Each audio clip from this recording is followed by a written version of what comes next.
मेरे बाबा की ऊंची हवे। और मियाँ की ये कंडीशन देखकर हमें बहुत फिक्र हो रही है। आपको फिक्र होनी चाहिए, उनका इतना बड़ा एक्सीडेंट हुआ है और इसमें बात भूल जाना कोई बड़ी बात नहीं। लेकिन डॉक्टर साहब वो ऐसी बातें भूल रहे हैं जिनका भूलना नामुमकिन है। मैंने आपको पहले भी बताया था कि उनका रिकवर होना किसी मुआवजे से कम नहीं,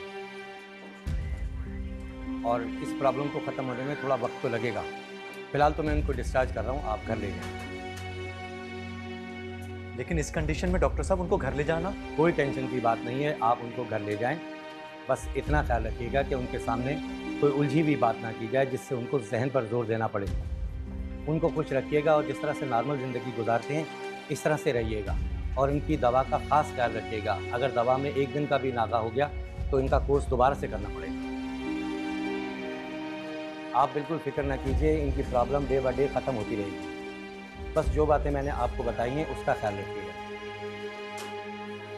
और अगर ज़्यादा तबीयत ख़राब हो तो एक दवा लिख रहा हूँ, वो उनको दे दीजिएगा, तबीयत बेहतर हो जाएगी। बाकी सारी इन्फॉर्मेशन आपको उनकी फाइल में मिल जाएगी। बहुत शुक्रिया डॉक्टर साहब। ठीक है, आप जाते हुए जो है नेक्स्ट अपॉइंटमेंट की टाइम दे दीजिए।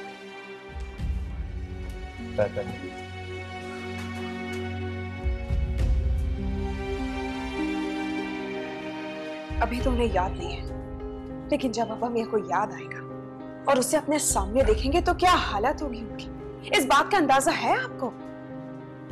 इस बार तो अब्बा मियाँ मौत के मुंह से बाहर आ गए तनवीर भाई, लेकिन दोबारा ऐसा कुछ हुआ तो क्या करेंगे हम? किसको कहेंगे? आप उसे जाने के लिए कहेंगे या फिर ये काम मैं खुद करूं? सिद्रा होश करो, और कोई ऐसी वैसी बात मत करना प्लीज। जब कुदरत इस रिश्ते को सुलझाने पर तुली हुई तो तुम उलझाने वाली कौन हो? और एक बात याद रखो, ये अब्बा मियाँ की बात है, जिन्होंने अपनी जिंदगी में बहुत नशे व फराज देखी। वो इस मामले को भी अच्छी तरह समझ जाएंगे, तुम फिक्र मत करो। मगर तनवीर, अगर मगर कुछ नहीं। देखो, अब्बा मियाँ इतने बड़े एक्सीडेंट से ठीक हो रहे हैं, उन्हें और टेंशन मत दो। तुम्हें लगता है वो अमल की वजह से टेंशन में आ जाएंगे? मुझे ऐसा लगता है वो तुम्हारा उतरा हुआ चेहरा देखकर बेचैन हो जाएंगे। इसलिए उनके सामने कोई भी ऐसी बात मत करना, ऐसे चेहरे से उनके सामने मत जाना, वो परेशान हो जाए। लेकिन तनवीर भाई, इस मसले को जितना आप लाइट ले रहे हैं उतना है। मैं चीजों को लाइट नहीं ले रहा हूँ, मैं तुम्हें समझाने की कोशिश कर रहा हूँ, बात को समझने की कोशिश करो। अब्बा मियाँ इतने बड़े हादसे से उठे हैं, उन्हें और टेंशन मत दो। जब चीजें अपने हाथों से ठीक नहीं हो रही होती ना, तो उन्हें वक्त के हाथों पर छोड़ देना चाहिए। अगर तुम मेरी जरा सी भी इज्जत करती हो ना, तो प्लीज मेरी इस बात को मानो।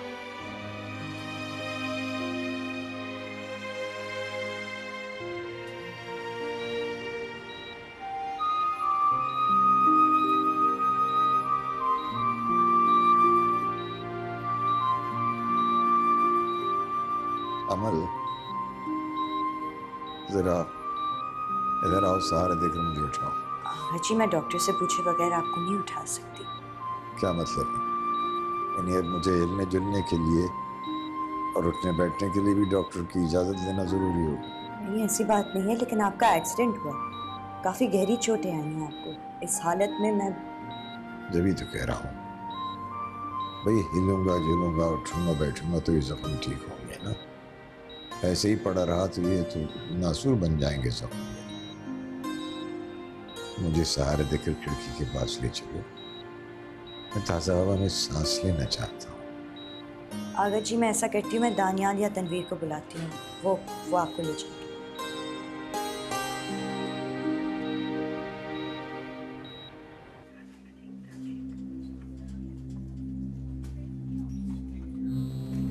दानियाल, क्या कहा डॉक्टर ने?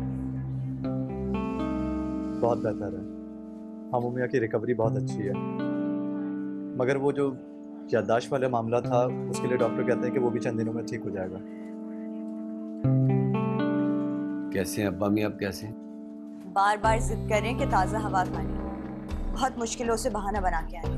बहाने बनाने की जरूरत नहीं है, वो जितनी मर्जी चाहे ताज़ा हवा ले। क्या मतलब? मतलब ये कि डॉक्टर ने उन्हें डिस्चार्ज कर दिया।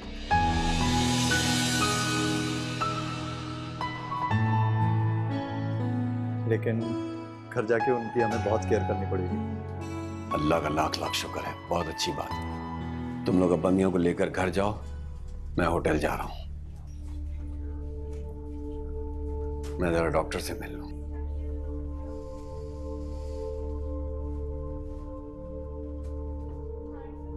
तुम भी हमारे साथ जाओगी?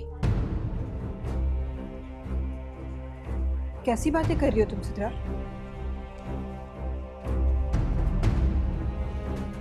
अमल का अपना घर हमारे साथ चलेगी।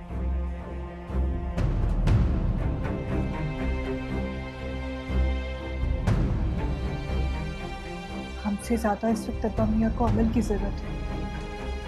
हम साथ जाएंगे।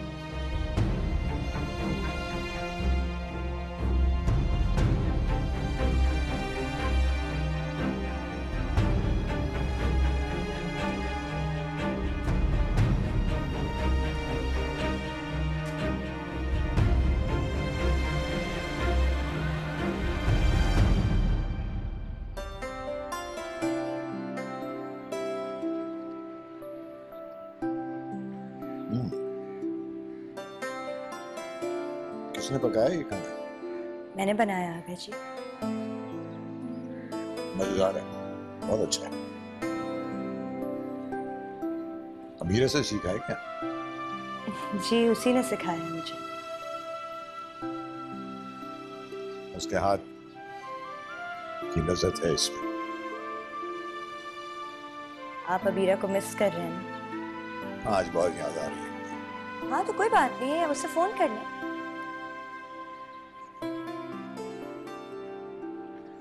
वहाँ क्या टाइम हुआ होगा इस वक्त? 4 घंटे का डिफरेंस। तो देर हो गई ना। आप खाना खाकर सो जाए, कल नाश्ते से पहले उसे कॉल कर लीजिएगा। हाँ, ये ज्यादा बेहतर रहेगा मेरे ख्याल से। पता नहीं होटल पे क्या हो रहा होगा। उसकी आप फिक्र मत करें, तनवीर वहां बैठा है। हाँ, उसके होते हुए तो मुझे कोई परेशानी नहीं होती। वैसे अमन, किंजा की आवाज नहीं आ रही, कहाँ है? उसे बाहर जाने की आदत हो गई है, घूम फिर कर थक कर सो गई। बच्चे भी कमाल होते हैं, उनकी शोखियों और गुलकारियों से घर में बहुत रौनक हो जाती है ना? बिल्कुल।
जी अनवर से बात हो जाएगी?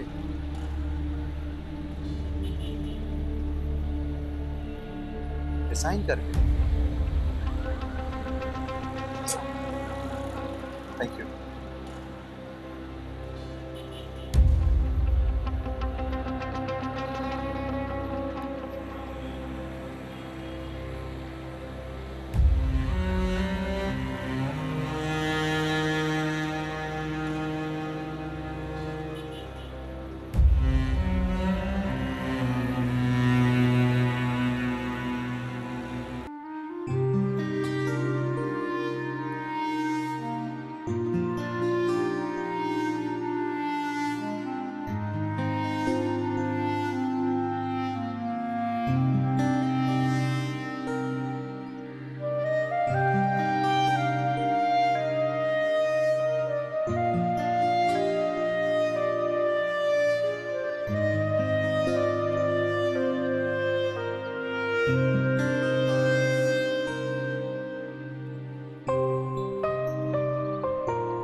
अमल,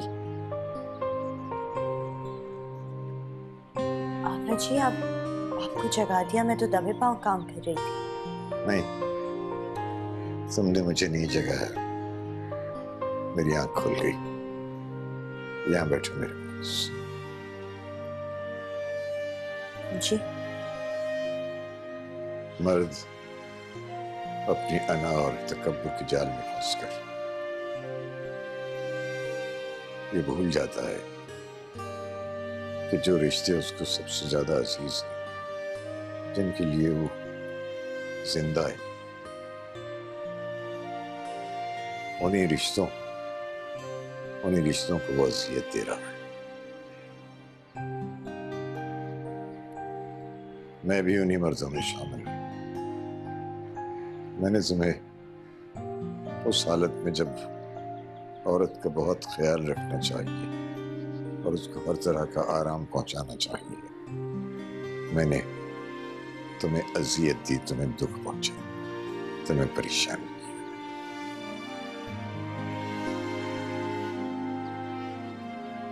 मैं ये भूल गया कि तमाम बातों के बारे में रोज़े महशर मुझसे सवाल पूछा जाएगा। आभा जी, आप ऐसा क्यों सोच रहे? बदतमीजी तो मैंने आपसे की। आपका रुतबा, आपका मुकाम भूल गई थी और मैंने अल्लाह ताला से बहुत माफी मांगी।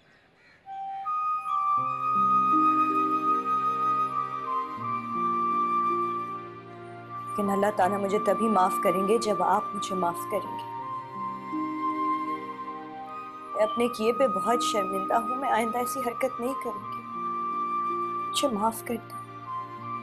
हाँ, मैं तुम्हें माफ कर दूंगा, लेकिन एक शर्त पर, कि आइंदा तुम मुझे छोड़कर जाने की बात नहीं करोगे। जी आभा जी।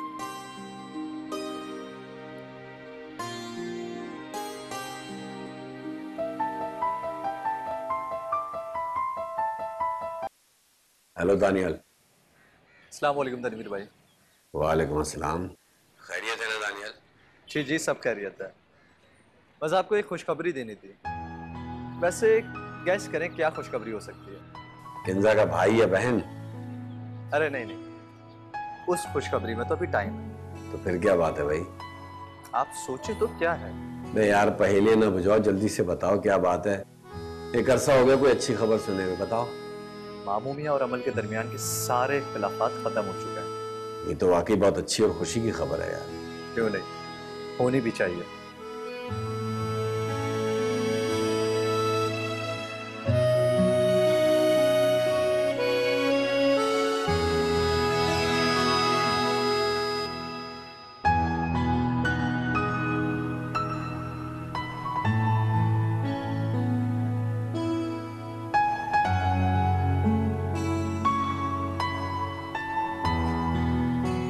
कैसे करते हो? कितना अच्छा लग रहा है आज सबको वो इकट्ठा बैठे देखकर, पुरसुकून। मैं ऐसे बाद जिंदगी का एहसास हुआ, वरना तो जिंदगी एक बोझ बन गई थी। बिल्कुल ठीक कहा तुमने। जिंदगी तो दरअसल नाम ही अपनों के एहसास होने का है। बस अल्लाह पाक इस घर को और इस घर में रहने वालों को बुरी नजर से बचाए। आमीन। अब्बा मियाँ, खाना लगा दिया है, चले? क्यों, बहुत भूख लग रही है क्या? मुझे तो नहीं है, लेकिन दानियाल को भूख लग रही है। दानियाल तो सदा का भूखा है, हमेशा ही भूख लगती है इसे।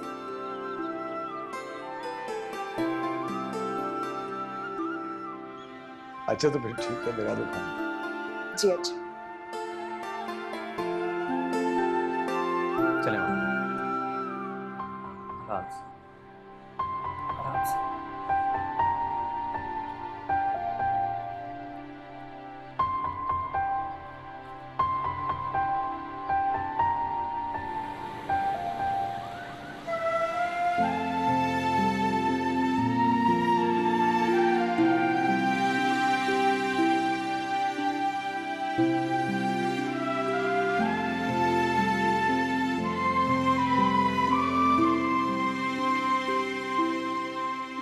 पौधों की बहुत बुरी हालत है। लगता है कई दिन से उनको पानी नहीं दिया गया।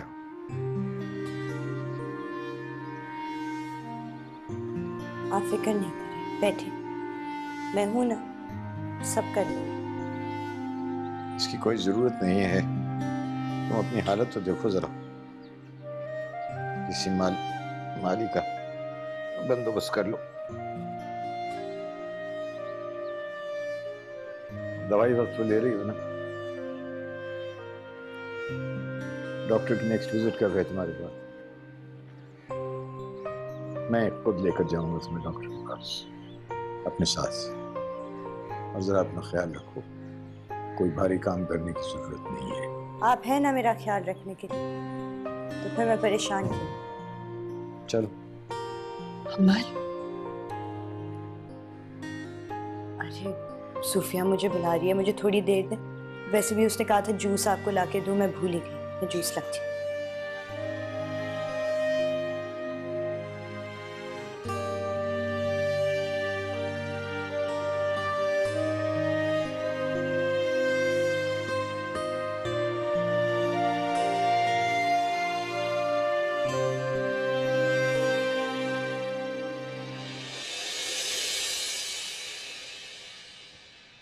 अस्सलाम वालेकुम।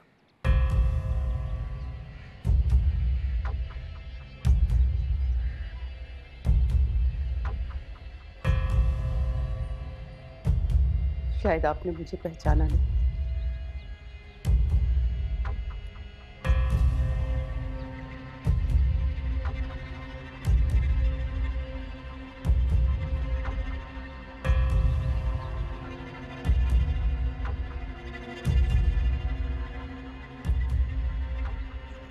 तुम यहाँ क्यों आई हो?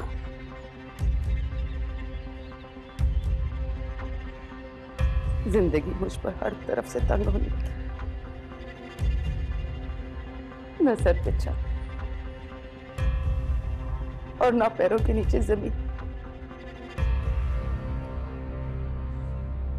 मजबूरन आना पड़ा बस साहब। ठीक है, मैं देखता हूँ मैं क्या कर सकता हूँ तुम्हारे लिए, लेकिन इससे पहले कि तुम्हें यहाँ कोई देखे, यहाँ से चली जाए।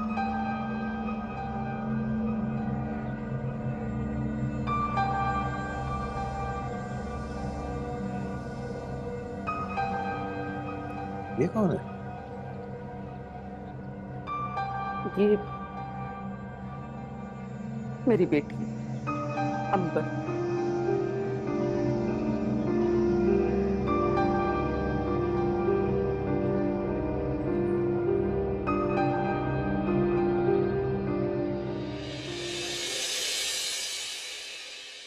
मेरे बाबा की ऊंची हवेली